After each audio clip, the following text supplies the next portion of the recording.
warahmatullahi wabarakatuh. Perkenalkan, kami dari kelompok 4 pada mata kuliah Supply Chain Management yang beranggotakan saya Rahma Senina Hampun bersama teman saya Indah Ramadhani dan Dela Harmutika. Di sini kami akan menjelaskan mengenai penerapan metode IOQ pada manajemen persediaan. Persediaan merupakan salah satu aset lancar yang jumlahnya cukup besar dalam perusahaan. Persediaan ini adalah aset yang sangat vital dikarenakan jika kekurangan akan mengganggu aktivitas proses produksi dan pelayanan kepada pelanggan, maka kelebihan akan menyebabkan meningkatnya biaya penyimpanan serta adanya risiko kadaluarsa.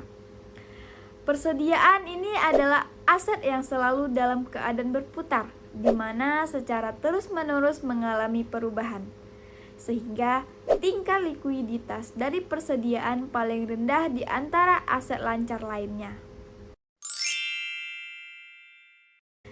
Adapun tujuan dari manajemen persediaan adalah 1. Meningkatkan investasi modal dalam persediaan pada suatu tingkat yang minimal. 2. Mengurangi pemborosan biaya yang timbul dari penyelenggaraan persediaan yang berlebihan, kerusakan, penyimpangan, kekunoan, dan pajak serta asuransi persediaan. 3. Mengurangi risiko kecurangan atau kehilangan dan risiko akibat penurunan harga. Keempat, mengurangi investasi dalam fasilitas dan peralatan pergudangan. Kelima, mengurangi biaya mengadakan opname fisik persediaan. Dan terakhir, mengurangi risiko penundaan produksi dengan cara selalu menyediakan bahan-bahan yang diperlukan.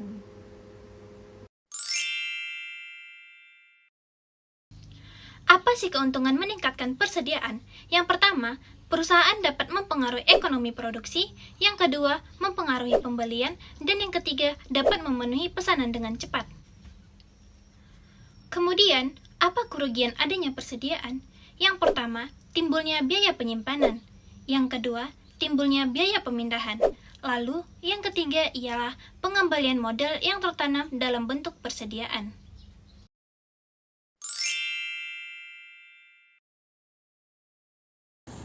Yang selanjutnya adalah Economic Order Quantity atau EOQ. Metode ini merupakan metode yang digunakan untuk menentukan jumlah pembelian bahan baku yang ekonomis. Atau EOQ ini adalah jumlah kuantitas barang yang dapat diperoleh dengan biaya minimal atau jumlah pembelian yang optimal. Dasar penentuannya adalah perimbangan antara biaya pemesanan dan biaya penyimpanan. EOQ ini terjadi pada saat biaya pemesanan sama dengan biaya penyimpanan. Selanjutnya, apa-apa saja syarat pembelian dengan EOQ ini? Yang pertama adalah harga pembelian per unit konstan. Yang kedua adalah bahan baku selalu tersedia di pasar setiap saat dibutuhkan. Dan yang terakhir adalah kebutuhan bahan baku tersebut relatif stabil sepanjang tahun. Yang terakhir adalah perhitungan EOQ, di mana rumusnya adalah EOQ sama dengan akar dari 2 dikali R dikali S dibagi P dikali I.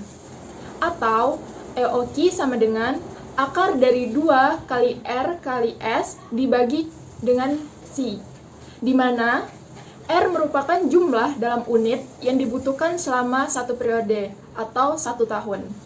S merupakan biaya pemesanan setiap kali pesan. P merupakan harga pembelian per unit yang dibayar.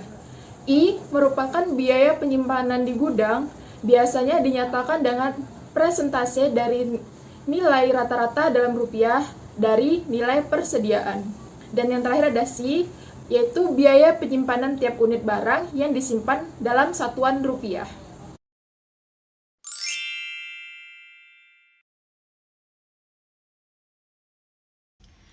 Selanjutnya adalah perhitungan metode IOQ pada pabrik tahu di Desa Pandau Jaya. Sebelum kita melakukan perhitungan metode IOQ, kita harus mengetahui rincian kebutuhan pada pabrik tahu berupa data bahan baku beserta keterangannya.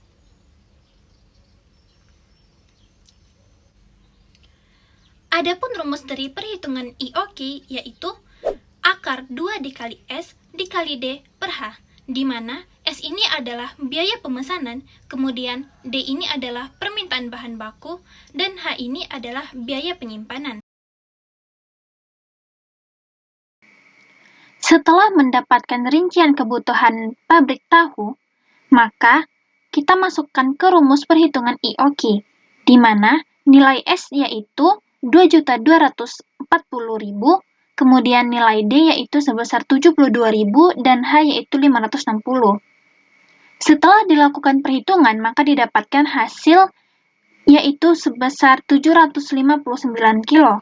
Hal ini berarti hasil perencanaan kebutuhan yang ekonomis untuk pabrik tahu Desa Pandau-Jaya yaitu sebesar 759 kilo tiap pemesanan, dengan total biaya yang dikeluarkan per tahun sebesar Rp212.702.919.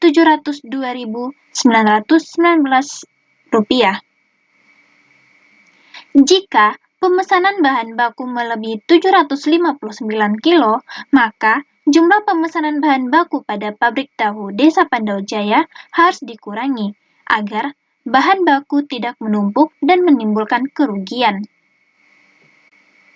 Kemudian, untuk mengetahui frekuensi pembelian bahan baku dapat dilakukan dengan perhitungan yaitu menggunakan rumus F sama dengan D per IOQ, di mana nilai D yaitu 72.000 dan nilai IOQ yaitu 759 kilo.